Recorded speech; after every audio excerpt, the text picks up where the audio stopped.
The Adventure of the Blue Carbuncle. I had called upon my friend Sherlock Holmes upon the second morning after Christmas, with the intention of wishing him the compliments of the season. He was lounging upon the sofa in a purple dressing-gown, a pipe-rack within his reach upon the right, and a pile of crumpled morning papers, evidently newly studied, near at hand. Beside the couch was a wooden chair, and on the angle of the back hung a very seedy and disreputable hard felt hat, much the worse for wear, and cracked in several places. A lens and a forceps, lying upon the seat of the chair, suggested that the hat had been suspended in this manner for the purpose of examination. "You are engaged," said I. "Perhaps I interrupt you." "Not at all. I'm glad to have a friend with whom I can discuss my results.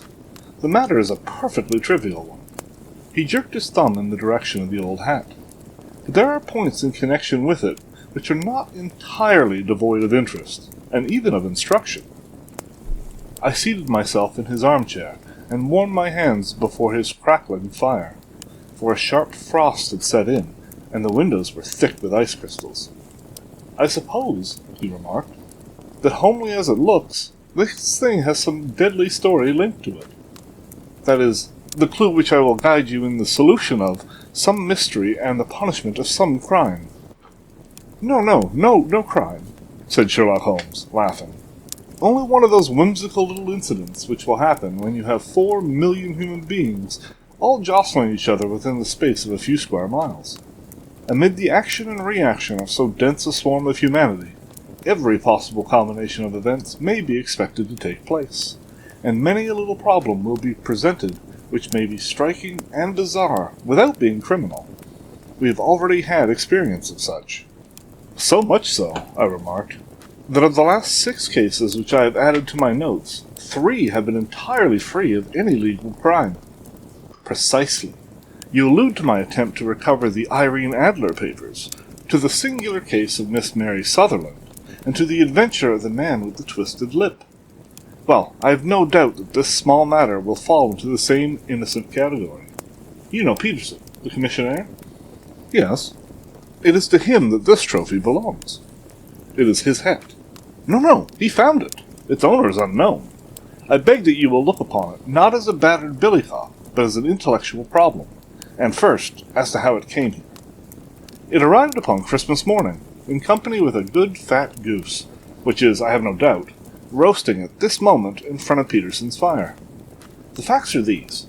About 4 o'clock on Christmas morning, Peterson, who, as you know, is a very honest fellow, was returning from some small jollification, and was making his way homeward down Tottenham Court Road. In front of him he saw, in the gaslight, a tallish man, walking with a slight stagger, and carrying a white goose slung over his shoulder. As he reached the corner of Good Street, a row broke out between this stranger and a little knot of roughs. One of the latter knocked off the man's hat, on which he raised his stick to defend himself, and swinging it over his head, smashed the shop window behind him. Peterson had rushed forward to protect the stranger from his assailants, but the man, shocked at having broken the window, and seeing an official-looking person in uniform rushing toward him, dropped his goose, took to his heels, and vanished amid the lamour of the small streets, which lie at the back of Tottenham Court Road. The roughs had also fled at the appearance of Peterson, so that he was left in possession of the field of battle, and also of the spoils of victory in the shape of this battered hat and a most unimpeachable Christmas goose, which surely he restored to their owner. My dear fellow, there lies the problem. It is true that "For Mrs. Henry Baker" was printed upon the small card which was tied to the bird's left leg, and it is also true that the initials H.B. are legible upon the lining of this hat. But as there are some thousands of Bakers, and some hundreds of Henry Bakers in this city of ours, it is not easy to restore lost property to any one of them. What then did Peterson do?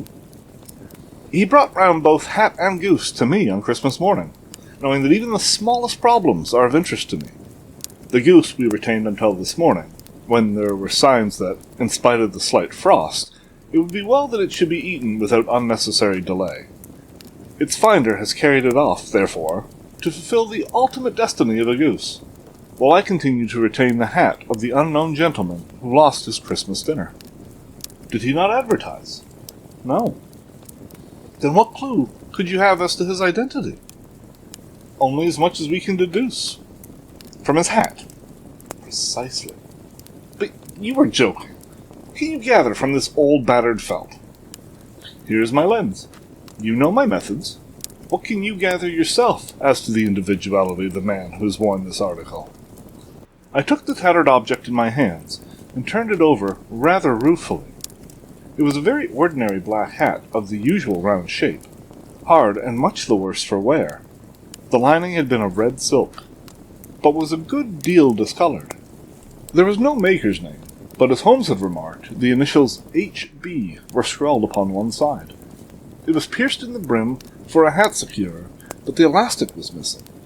For the rest, it was cracked, exceedingly dusty, and spotted in several places, although there seemed to have been some attempt to hide the discolored patches by smearing them with ink. "I can see nothing," said I, handing it back to my friend. "On the contrary, Watson, you can see everything. You fail, however, to reason from what you see. You are too timid in drawing your inferences.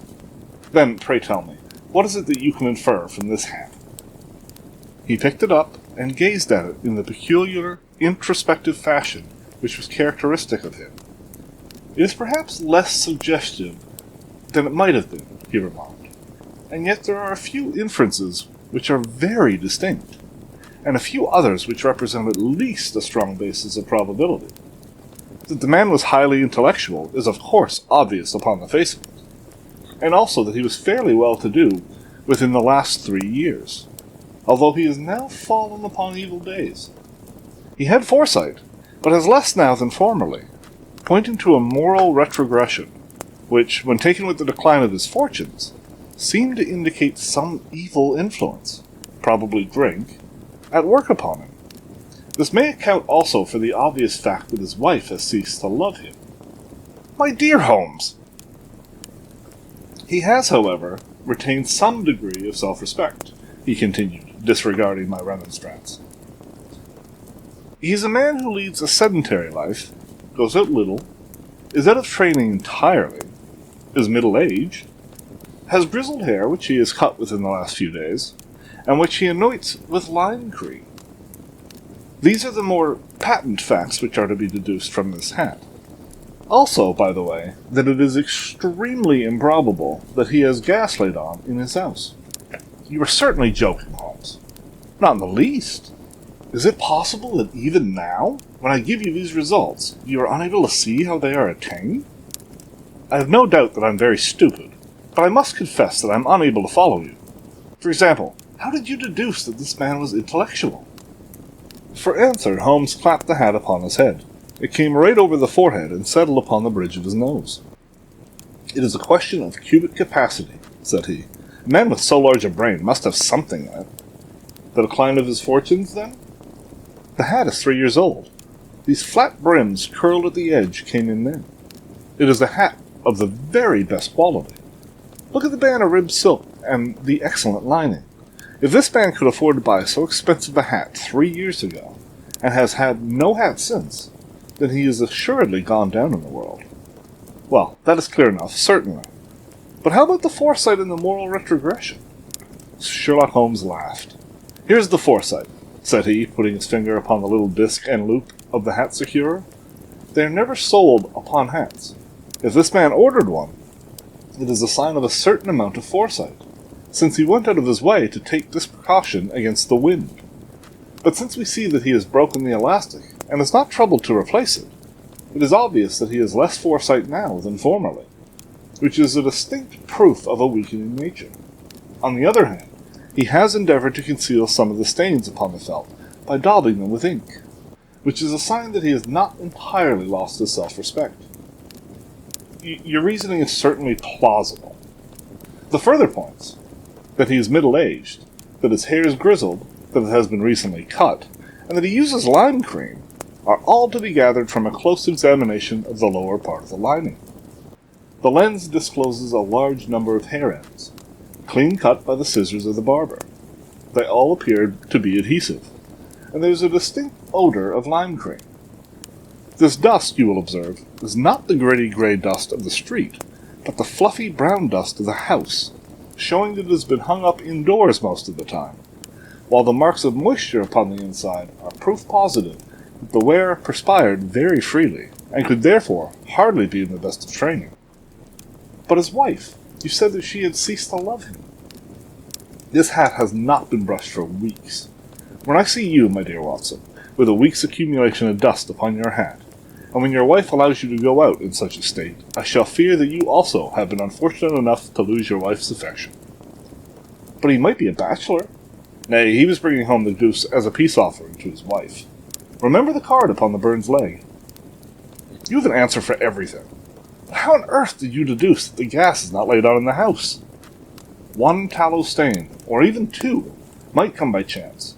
But when I see no less than 5, I think that there can be little doubt that the individual must be brought into frequent contact with a burning tallow. Walks upstairs at night, probably with his hat in one hand, and a guttering candle in the other. Anyhow, he never got tallow stains from a gas jet. Are you satisfied? Well, this is very ingenious, said I, laughing. But since, as you said just now, there has been no crime committed, and no harm done save the loss of a goose, all this seems to be rather a waste of energy. Sherlock Holmes had opened his mouth to reply, when the door flew open, and Peterson, the commissionaire, rushed into the apartment with flushed cheeks and the face of a man who was dazed with astonishment. "The goose, Mr. Holmes! The goose, sir!" he gasped. "Huh? What of it, then? Has it returned to life and flapped off through the kitchen window?" Holmes twisted himself round upon the sofa to get a fairer view of the man's excited face. "See here, sir! See what my wife found in its crop!" He held out his hand and displayed upon the center of the palm a brilliantly scintillating blue stone, rather smaller than a bean in size, but of such purity and radiance that it twinkled like an electric point in the dark hollow of his hand. Sherlock Holmes sat up with a whistle. "By Jove, Peterson," said he, "this is a treasure trove indeed. I suppose you know what you've got." "A diamond, sir? A precious stone. It cuts into glass as though it were putty." "It's more than a precious stone. It is the precious stone."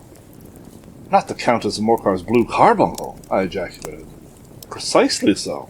I have to know its size and shape, seeing that I have read the advertisement about it in the Times every day lately. It is absolutely unique, and its value can only be conjectured, but the reward offered of £1,000 is certainly not within a 20th part of the market price." £1,000! Great Lord of mercy! The commissioner plumped down into a chair and stared from one to the other of us.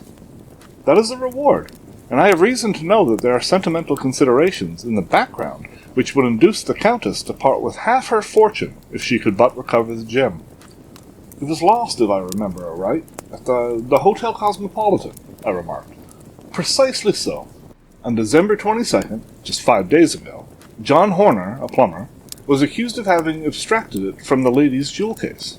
The evidence against him was so strong that the case has been referred to the Assizes. I have some account of the matter here, I believe."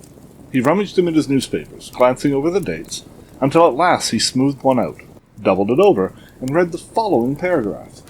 "Hotel Cosmopolitan jewel robbery.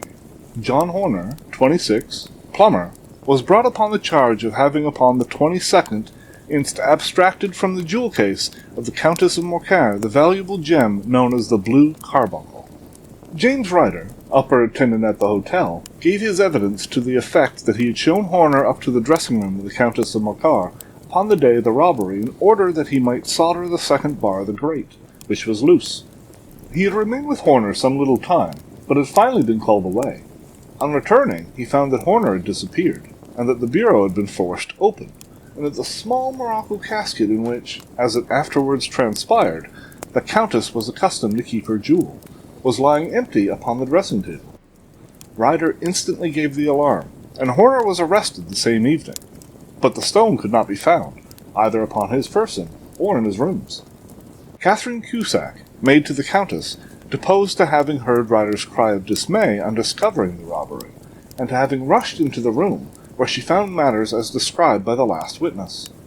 Inspector Bradstreet, B Division, gave evidence as to the arrest of Horner, who struggled frantically, and protested his innocence in the strongest terms.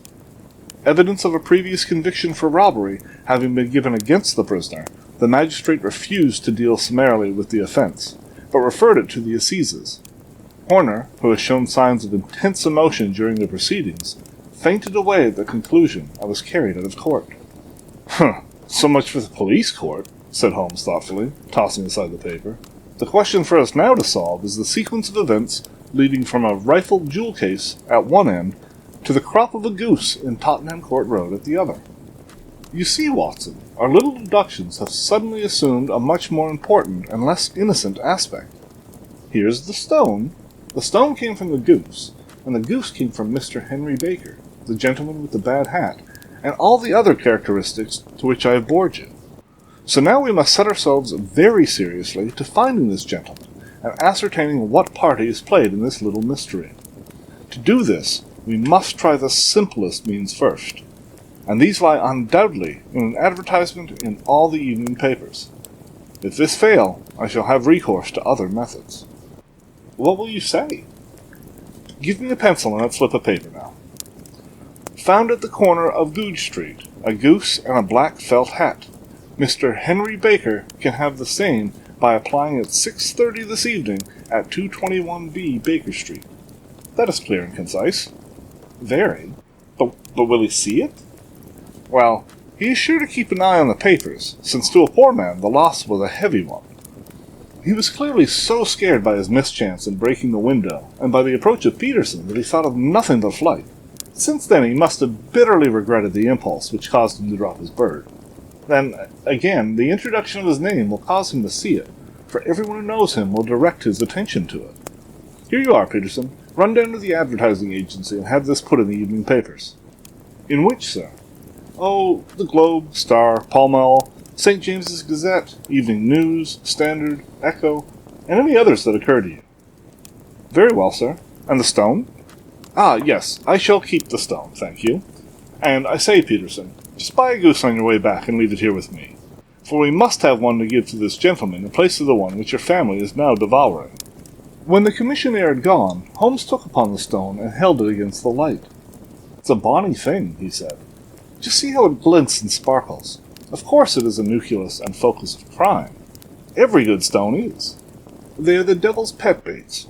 In the larger and older jewels, every faucet may stand for a bloody deed.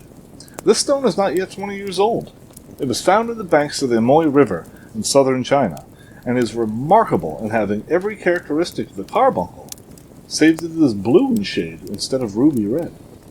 In spite of its youth, it is already a sinister history. There have been 2 murders, a vitriol throwing, a suicide, and several robberies brought about for the sake of this 40-grain weight of crystallized charcoal. Who would think that so petty a toy would be a purveyor to the gallows and the prison? I'll lock it up in my strong-box now, and drop a line to the Countess to say that we have it. Do you think that this man Horner is innocent?" "I cannot tell." "Well then, do you imagine that this other one, Henry Baker, had anything to do with the matter?" "It is, I think, much more likely that Henry Baker is an absolutely innocent man who had no idea that the bird which he was carrying was of considerably more value than if it were made of solid gold. That, however, I shall determine by a very simple test if we have an answer to our advertisement." "And you can do nothing till then?" "Nothing." "In that case, I shall continue my professional round. But I shall come back in the evening at the hour you have mentioned, for I should like to see the solution of so tangled a business." "Very glad to see you. I dine at 7. There's a woodcock, I believe. By the way, in view of recent occurrences, perhaps I ought to ask Mrs. Hudson to examine its crop." I had been delayed on the case, and it was a little after 6:30 when I found myself in Baker Street once more.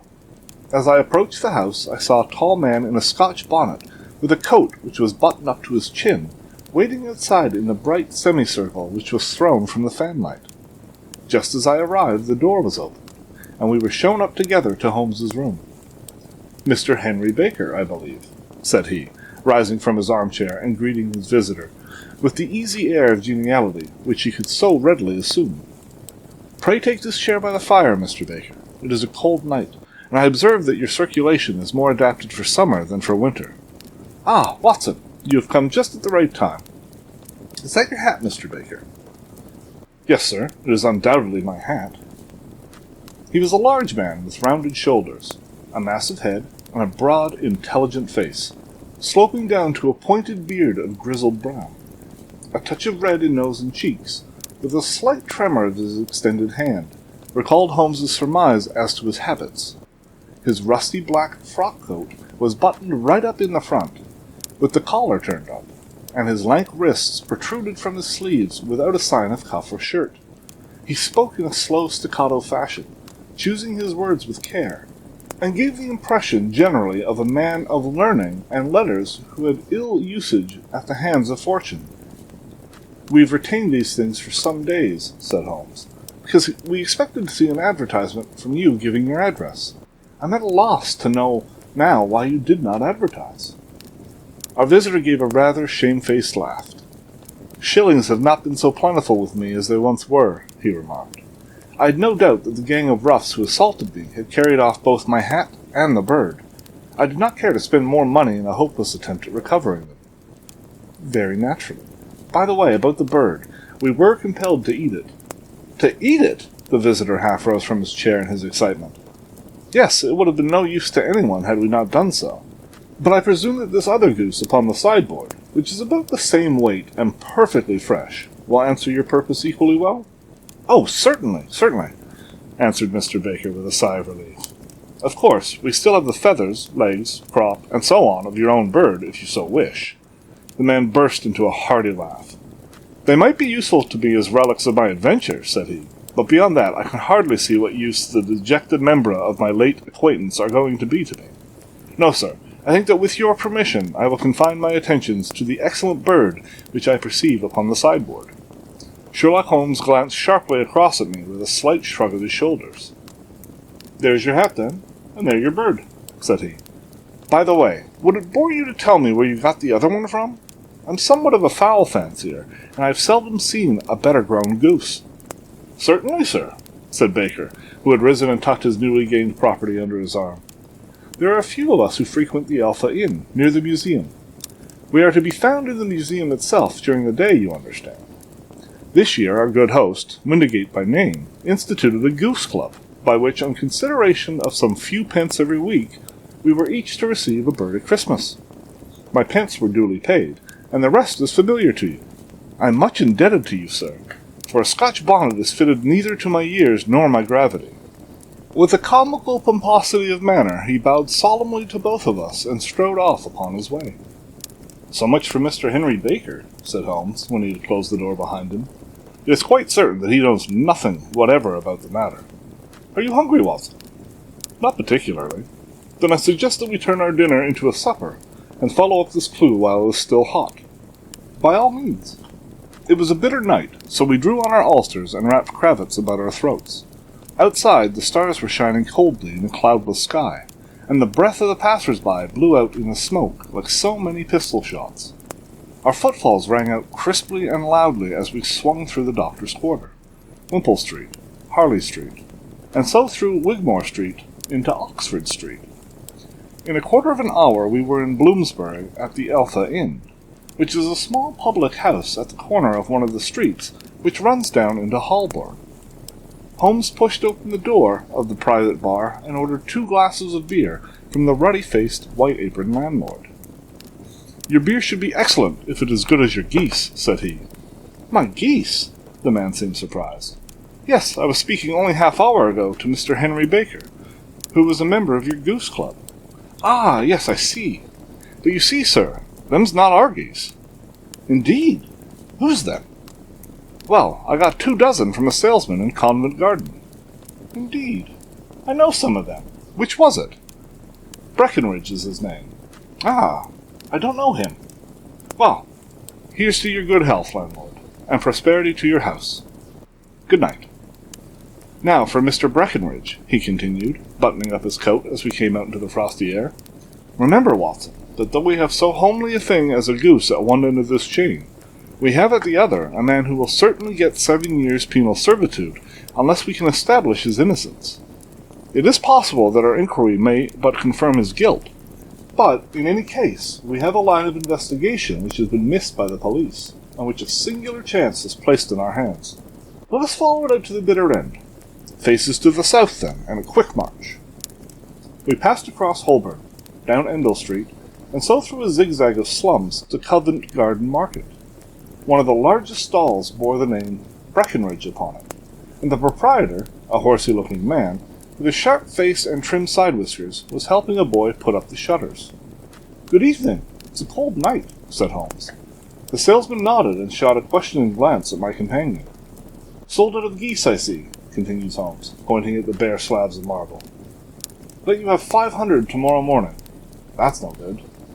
"Well, there are some on the stall with the gas flare." "Ah, but I was recommended to you." "Who by?" "The landlord of the Alpha." "Oh, yes, I sent him a couple dozen." "Fine birds they were, too. Now where did you get them from?" To my surprise, the question provoked a burst of anger from the salesman. "Now then, mister," he said, his head cocked and his arms akimbo, "what are you driving at? Let's have it straight then." "It is straight enough. I should like to know who sold you the geese which you supplied to the Alpha." "Well then, I shan't tell you, so now." "Oh, it is a matter of no importance. But I don't know why you should be so warm over such a trifle." "Warm? You'd be as warm, maybe, if you were as pestered as I am. When I pay good money for a good article, there should be an end of the business. But it's, where are the geese? And who did you sell the geese to? And what will you take for the geese? One would think they were the only geese in the world, to hear the fuss that is made over them." "Well, I have no connection with any other people who have been making inquiries," said Holmes carelessly. "If you won't tell us, the bet is off. That is all. But I'm always ready to back my opinion on a matter of fowls, and I have a fiver on it that the bird I ate is country bred." "Well then, you've lost your fiver. And it's for town bred," snapped the salesman. "It's nothing of the kind." "I say it is." "I don't believe it." "Do you think you know more about fowls than I? You've handled them ever since I was a nipper. I tell you, all those birds that went to the Alpha were town bred." "You'll never persuade me to believe that." "Will you bet then?" "It's merely taking your money, for I know that I'm right. But I'll have a sovereign on with you, just to teach you not to be obstinate." The salesman chuckled grimly. "Bring me the books, Bill," he said. The small boy brought round a small, thin volume, and a great, greasy-backed one, laying them out together beneath the hanging lamp. "Now then, Mr. Cocksure," said the salesman, "I thought that I was out of geese, but before I finish, you'll find that there's still one left in my shop. You see this little book?" "Well?" "That's the list of the folk from whom I buy. Do you see? Well then, here on this page are the country folk, and the numbers after their names are where their accounts are in the big ledger. Now then, you see this other page in red ink? Well, that is a list of my town suppliers. Now, look at that third name. Just read it out to me." "Mrs. Oakshott, 117 Brixton Road, 249, read Holmes. "Quite so. Now turn that up in the ledger." Holmes turned to the page indicated. "Here you are. Mrs. Oakshott, 117 Brixton Road, egg and poultry supplier. Now then, what's the last entry? December 22nd, 24 geese at 7S6D. "Quite so. There you are. And underneath? Sold to Mr. Windigate of Alpha at 12S. What have you to say now?" Sherlock Holmes looked deeply chagrined. He drew a sovereign from his pocket and threw it down upon the slab, turning away with the air of a man whose disgust is too deep for words. A few yards off he stopped under a lamp-post and laughed in the hearty, noiseless fashion which was peculiar to him. "When you see a man with whiskers of that cut and a pink-un protruding out of his pocket, you can always draw him by a bet," said he. "I dare say that if I had put £100 down in front of him, that man would not have given me such complete information as was drawn from him by the idea that he was doing me on a wager. Well, Watson, we are, I fancy, nearing the end of our quest, and the only point which remains to be determined is whether we should go on to this Mrs. Oakshott tonight, or whether we should reserve it for tomorrow. It is clear from what that surly fellow said that there are others beside ourselves who are anxious about the matter, and I should—" His remarks were suddenly cut short by a loud hubbub which broke out from the stall which we had just left. Turning round, we saw a little rat-faced fellow standing in the centre of the circle of yellow light which was thrown by the swinging lamp, while Breckenridge, the salesman, framed in the door of his stall, was shaking his fist fiercely at the cringing figure. "I've had enough of you and your geese," he shouted. "I wish you were all at the devil together. If you come pestering me any more with your silly talk, I'll set the dog at you. You bring Mrs. Oakshott here, and I'll answer her. But what have you to do with it? Did I buy the geese off you?" "No, but one of them was mine all the same," whined the little man. Well then, ask Mrs. Oakenshaw for it. She told me to ask you. Well, you can ask the King of Prussia for all I care. I've had enough of it. Get out of this. He rushed fiercely forward, and the inquirer fitted away into the darkness. Ha! This may save us a visit to Brixton Road, whispered Holmes. Come with me, and we will see what is to be made of this fellow. Striding through the scattered knots of people who lounged round the flaring stalls, my companion speedily overtook the little man, and touched him upon the shoulder. He sprang round, and I could see in the gaslight that every vestige of colour had been driven from his face. "Who are you, then? What do you want?" he asked in a quavering voice. "You will excuse me," said Holmes blandly, "but I could not help overhearing the questions to which you put to the salesman just now. I think that I could be of assistance to you." "You? Who are you? How could you know anything of the matter?" "My name is Sherlock Holmes. It is my business to know what other people don't know." "But you can know nothing of this." "Excuse me, I know everything of it. You are endeavouring to trace some geese which were sold by Mrs. Oakenshaw, of Brixton Road, to a salesman named Breckenridge. By him in turn to Mr. Windigate, of the Alpha, and by him to his club, of which Mr. Henry Baker is a member." "Oh, sir, you are the very man whom I long to meet," cried the little fellow with outstretched hands and quivering fingers. "I can hardly explain to you how interested I am in this matter." Sherlock Holmes hailed a four-wheeler which was passing. "In that case, we had better discuss this in a cosy room rather than in this wind-swept marketplace," said he. "But pray tell me, before we go further, who is it that I have the pleasure of assisting?"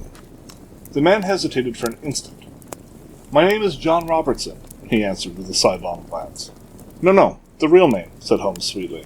"It is always awkward doing business with an alias." A flush sprang to the white cheeks of the stranger. "Well then," said he, "my real name is James Ryder." "Precisely so. Head attendant at the Hotel Cosmopolitan. Pray step into the cab, and I shall soon be able to tell you everything which you could wish to know." The little man stood glancing from one to the other of us with half-frightened, half-hopeful eyes, as one who is not sure whether he is on the verge of a windfall or of a catastrophe. Then he stepped into the cab, and in half an hour we were back in the sitting-room at Baker Street. Nothing had been said during our drive, but the high, thin breathing of our new companion and the clasping and unclasping of his hands spoke of the nervous tension within him. "Here we are," said Holmes cheerily, as we filed into the room. "The fire looks very seasonable in this weather. You look cold, Mr. Ryder. Pray take the basket chair. I will just put out my slippers before we settle this little matter of yours. Now then, you want to know what became of those geese?" "Yes, sir. Or rather, I fancy, of that goose. It was one bird, I imagine, in which you were interested. White, with a black bar across the tail." Ryder quivered with emotion. "Oh, sir," he cried, "can you tell me where it went to?" "It came here." "Here?" "Yes, and the most remarkable bird it proved. I don't wonder that you should take an interest in it. It laid an egg after it was dead. The bonniest, brightest little blue egg that ever was seen. I have it here in my museum." Our visitor staggered to his feet and clutched the mantelpiece with his right hand. Holmes unlocked his strong-box and held up the blue carbuncle, which shone out like a star, with a cold, brilliant, many-pointed radiance. Ryder stood glaring with a drawn face, uncertain whether to claim or disown it. "The game's up, Ryder," said Holmes quietly. "Hold up, man, or you'll be into the fire. Give him an arm back to his chair, Watson. He's not got blood enough to go in for felony with impunity. Give him a dash of brandy. So, now he looks a little more human. What a shrimp it is, to be sure." For a moment he had staggered and nearly fallen, but the brandy brought a tinge of colour into his cheeks, and he sat staring with frightened eyes at his accuser. "I have almost every link in my hands, and all the proofs which I could possibly need, so there's little which you need to tell me. Still, that little may as well be cleared up to make the case complete. You had heard, Ryder, of this blue stone of the Countess of Morcar's?" "It was Catherine Cusack who told me of it," said he in a crackling voice. "I see. Her ladyship's waiting-maid.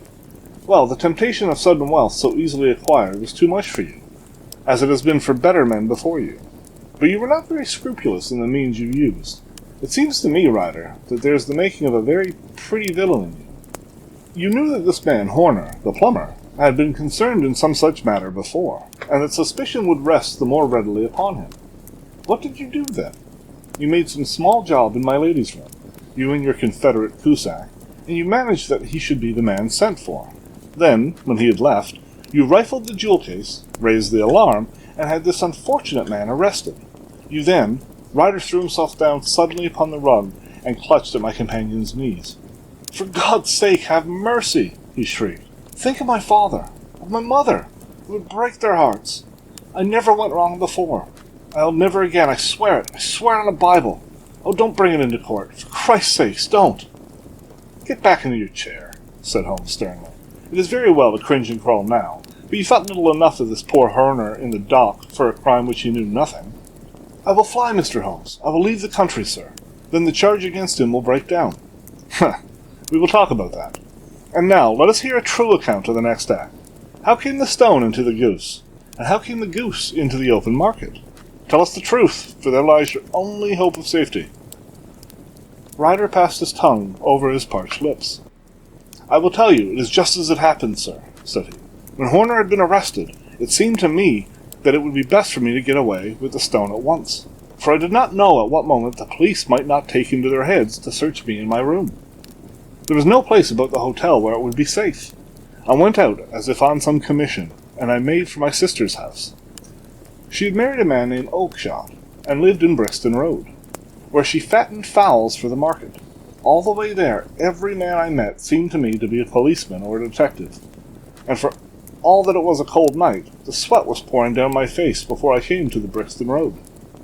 My sister asked me what was the matter, and why I was so pale, but I told her that I had been upset by the jewel robbery at the hotel. Then I went into the backyard and smoked a pipe, and wondered what would be best to do. I had a friend once called Maldacey, who went to the bad, and had just been serving his time in Pentonville. One day he had met me, and fell into talk about the ways of thieves, and how they could get rid of what they stole. I knew that he would be true to me, for I knew one or two things about him. So I made up my mind to go right on to Kilburn, where he lived, and take him into my confidence.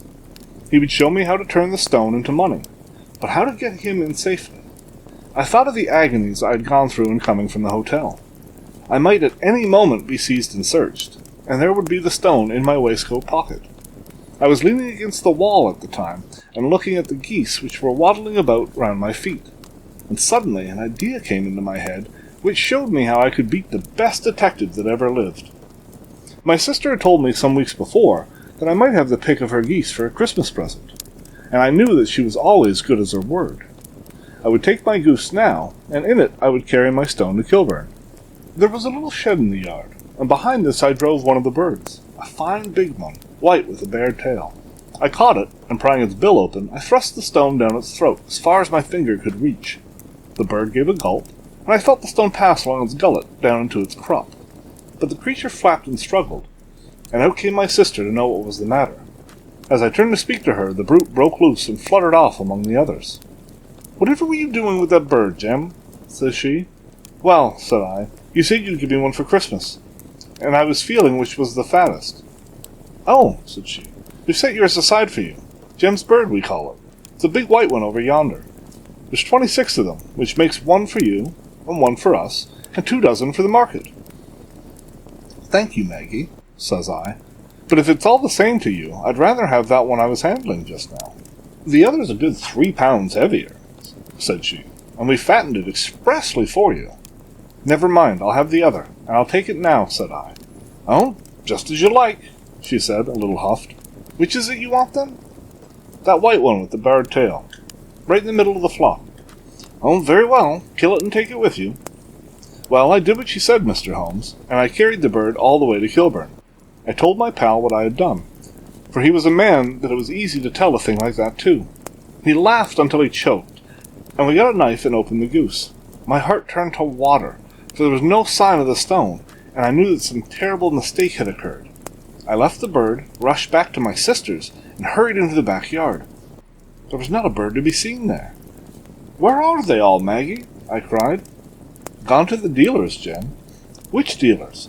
"Breckenridge, of Covent Garden." "But was there another with a barred tail?" I asked. "The same as the one I chose?" "Yes, Jem, there were 2 barred-tailed ones, and I could never tell them apart."